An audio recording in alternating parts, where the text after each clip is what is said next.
Hello guys, welcome back to this channel. In this today's tutorial, I'll be showing you how we can add auto caption to our video in CapCut. Let's get into it.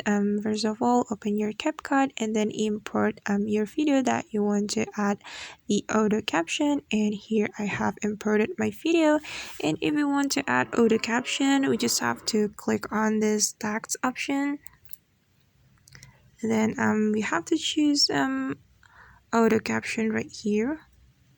Just click on it and you have to choose the language, and this video is in English language, so I'm just gonna choose English.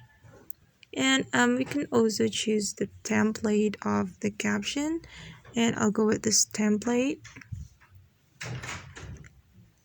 and then click on start button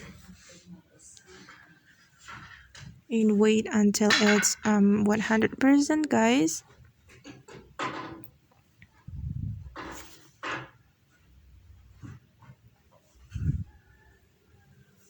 And alright, the auto caption have been created, and let's check it together.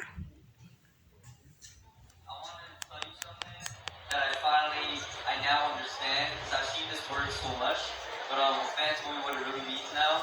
Alright, and you can do batch edit as well if there is a caption which is not matched with the video. You can click on this batch edit option to edit your caption right here, and you can edit it one by one. And then you can click on this check mark after you edit your caption. You can also customize the font of your caption. And alright guys, that's how we can add auto caption to our video in CapCut. I hope this video will help you. Thanks for watching. Bye.